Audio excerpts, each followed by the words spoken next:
My name is Marianne.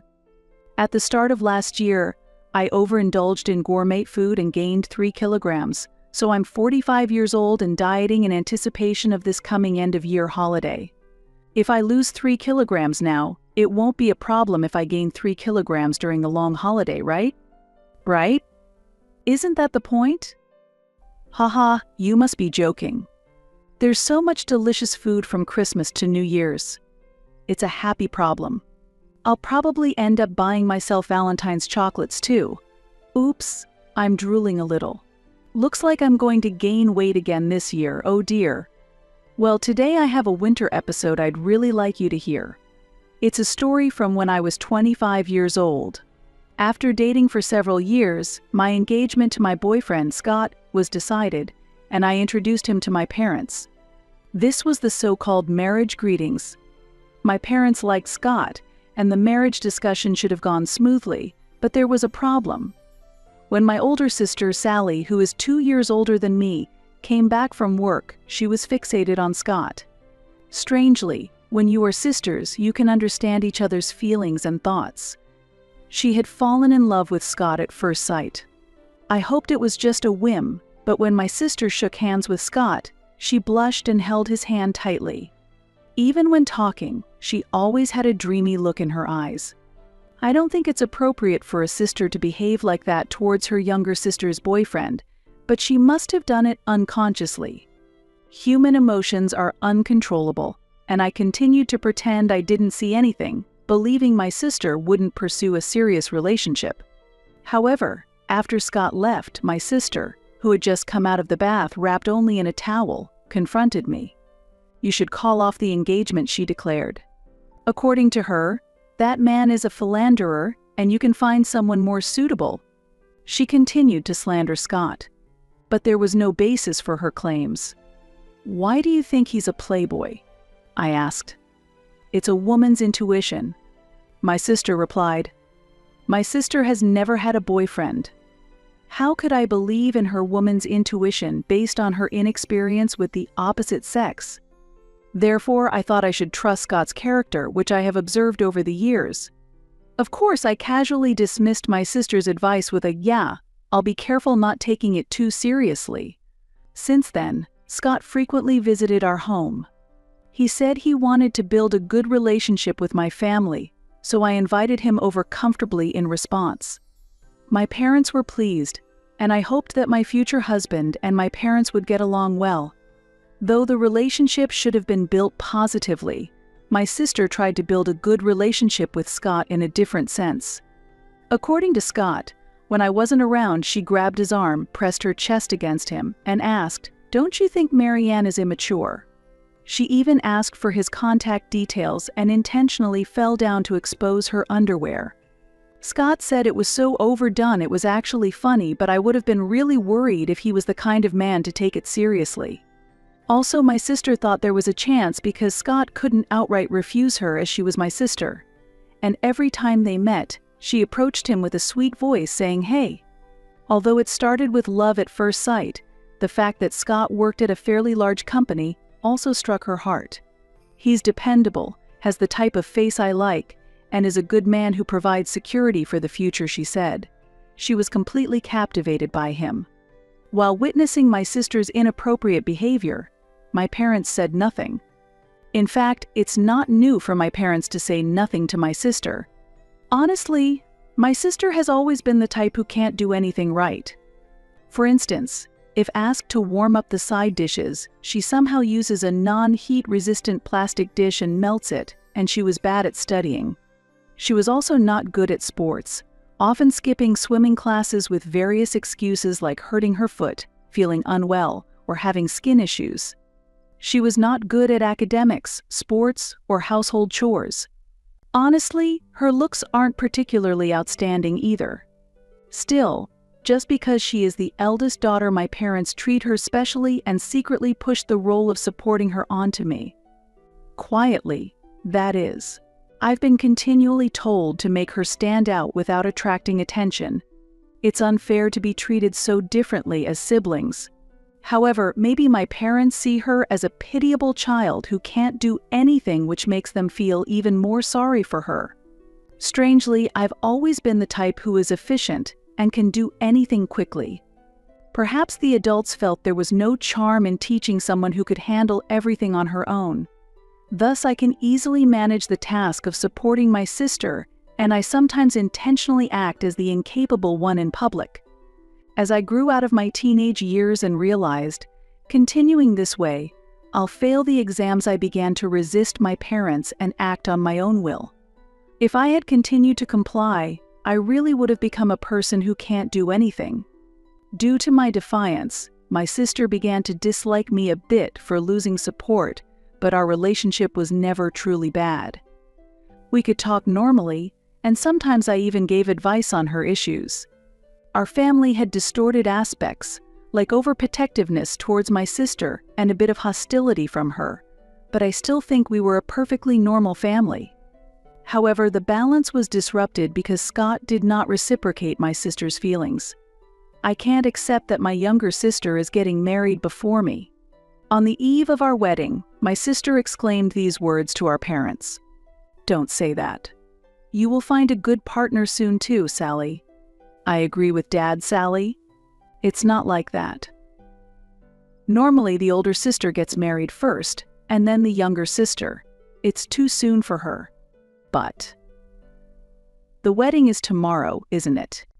"What are you saying, Mom? Don't you care about me? I'm going to be the pitiful older sister who gets surpassed by her younger sister." "That's not true." That night, I quietly listened to the intense exchanges between my sister and our parents from the hallway. Should my sister get married first?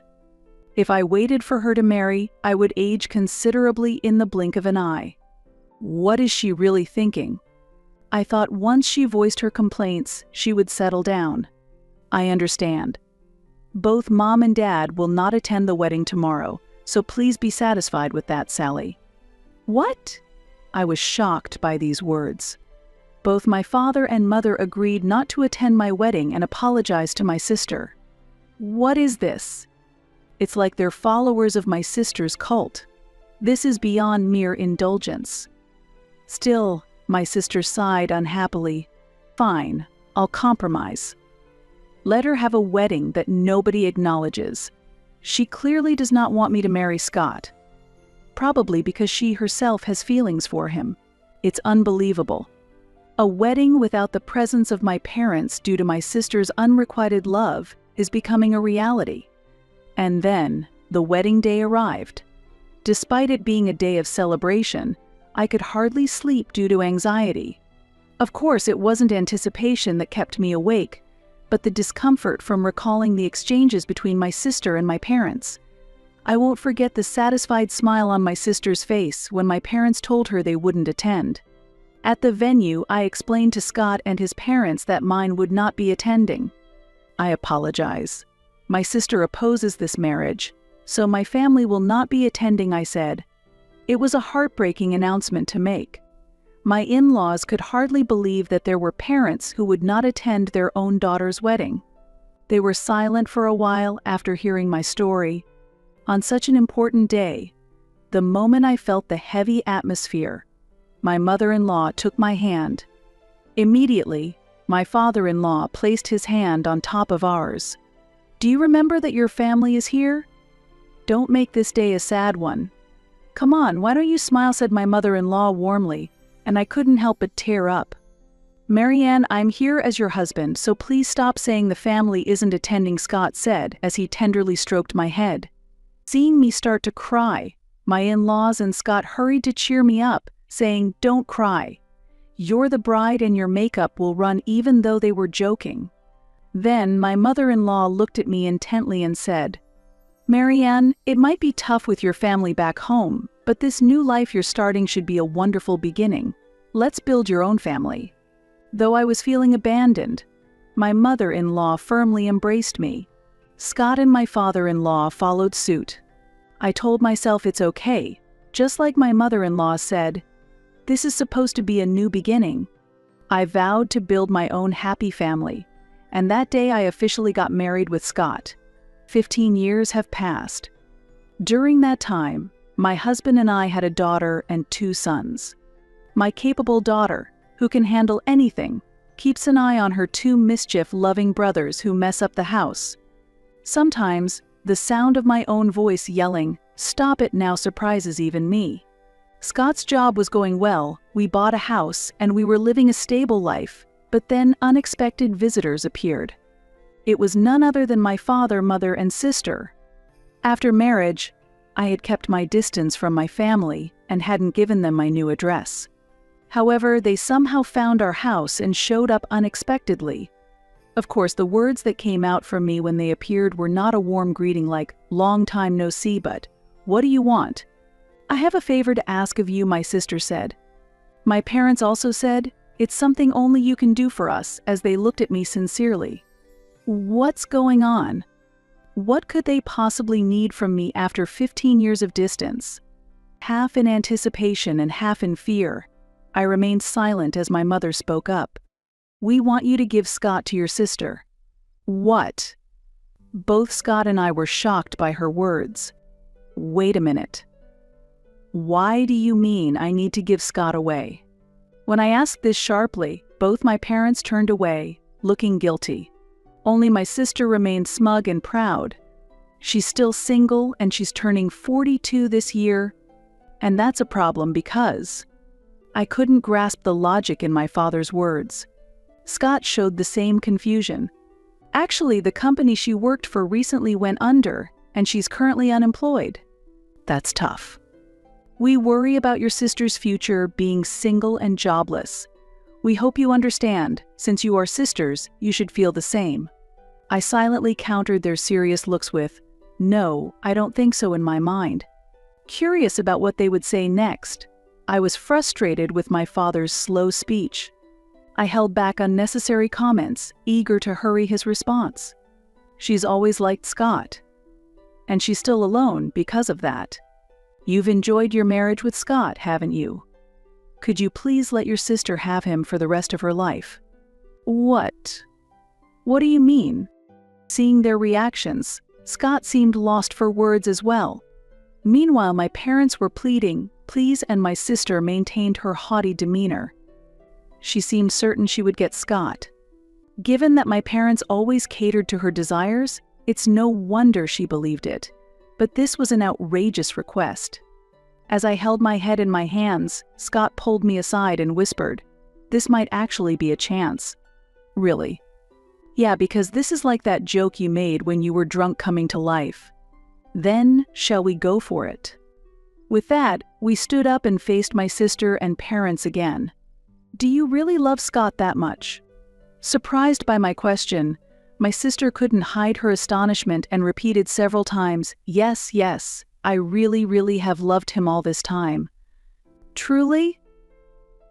That's some deep affection. To continue loving him for 15 years, even though he's another woman's husband. Yes, it's been very painful. Seeing you and Scott together, it should have been me. Stunned by her conviction-filled words, Scott and I struggled to keep our composure. "I give up. If you love him that much, I'll step aside." The parents were shocked by this statement. My mother quickly reacted, "Really? Don't you love Scott too?" "No, actually, Scott. To tell you the truth, I've always liked Sally." When Scott replied, my sister's face flushed with delight. "Really? I knew it. You never resisted when I hugged you, and your eyes always looked so loving. I've been waiting. Finally, this moment has come." It was hard for me to suppress my laughter. Scott was pretending to cry, but I could see his shoulders shaking. "We'll just have to bear with this moment a little longer. We'll always be together from now on, Scott." Suddenly, my sister started speaking to him so casually, it strangely sounded natural. For the past 15 years, she must have been experiencing a fulfilling romance with Scott in her mind. "Sally, I'm happy. Please be my support from now on," Scott said with a smile. "Yes, absolutely. So, I'm going to quit my job. Really?"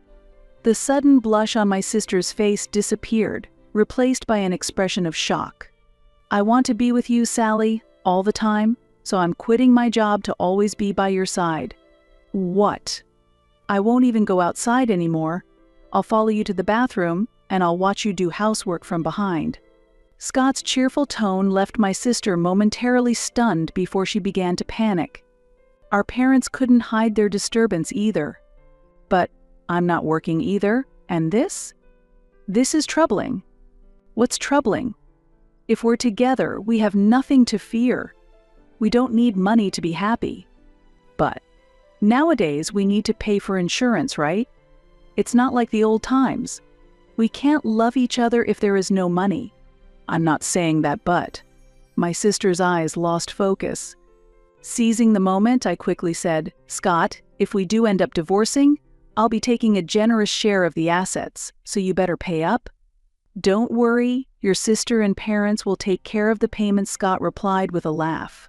Hearing this, our parents went pale and looked at each other. Sally, this is hard to say, but this isn't right. Stealing a husband from your sister. Exactly, Sally. That is indeed. Where had all the previous passion gone? It was as if our parents had suddenly switched their gear. What are you talking about? You promised to give Scott to me. But Sally, that was before. I don't want to hear it. Doesn't anyone support me? As my sister ranted in a frenzy, she pulled my mother's hair, and my father struggled to mediate. It was like watching a scene of utter chaos. In the midst of the chaos, Scott calmly inserted his words. As everyone's attention turned to him, he said, Honestly, you are not my type. I respect you as Marianne's sister. But apart from that, I don't really want to interact much with you. Especially that upward gaze. Yes, that actually turns me off. The feeling that someone harbors unrequited feelings for me is honestly quite difficult. Scott's candid remarks left both my sister and our parents speechless. But Scott, what was all that earlier? Please stop being so casual with someone else's husband. There's no way he could fall for you. We have a family and we are living happily. While saying this, I stopped my sister, who was walking towards Scott with a pale face. What? You tricked me, my sister shouted. How can you think someone who hasn't contacted you for 15 years loves you? Isn't that unrealistic? I challenged her. My sister's face turned red and she began to tear up. Clearly tears of frustration. If you were truly an attractive woman, maybe. But no one finds charm in someone who is unemployed, dependent on their parents, and can't do anything because her mother has always done the household chores. With those things at your age, any marriage wouldn't last long. As I spoke plainly, Scott chuckled quietly behind me. Struck by the truth of these words, my sister began to cry loudly, unable to stop her tears. Our parents tried to comfort her, but their faces bore confused expressions, as if saying it's really true. Therefore, I'm not handing over Scott. With that being the case, please give up, Sally. At this, my sister began to cry like a child. It was an unseemly sight for an adult. She really hasn't grown up. Take this experience as a lesson, and please don't involve yourself with us again. No matter how much trouble you find yourself in the future, don't expect any help from us. With that, I slowly closed the front door. When the children asked, "What happened?" I responded, "It's Halloween season, so it seems a ghost came early." My eldest suggested, "Let's exorcise the spirit." Although I stopped that idea, it almost seemed like there was a wailing ghost outside, as we could hear my sister crying. Another 5 years passed, and she remained single. She managed to find a job but was eventually fired for inappropriate behavior and caused trouble by rushing into marriage too much, leading to her being banned from matchmaking events. It seems she might stay single for life. My parents are working part-time even after retiring, saving money for her sake. They probably realize they can't rely on her for their future care. I hope they feel the consequences of indulging her after all their hard work. Now, I spend my days as a homemaker without worrying about my children's school fees, thanks to my intelligent children and a husband with a stable income. Sometimes I wonder if working outside could have helped me quickly burn off the calories from overeating during the end-of-year holiday. My daughter, already slim, is entering her growth phase and wants to start dieting, which I'm persuading her against. You can think about dieting when you're older like me, I advise her. My 2 sons love dancing and recently showcased their talent at a local event, winning several awards. They confidently say, "We're going to be in BTS one day." So, I sincerely hope BTS continues as a group until my sons are grown-ups. We enjoy regular visits from my in-laws, who are as dear to me as my own parents, sharing delightful meals. When the children have spring break, we plan to take a spa trip, looking forward to spending quality time together. Though there were many difficulties before marriage, my daily life through marriage has been filled with happiness, deepening the true bonds of family. I hope for continued health and long life for everyone to share more precious times with our family.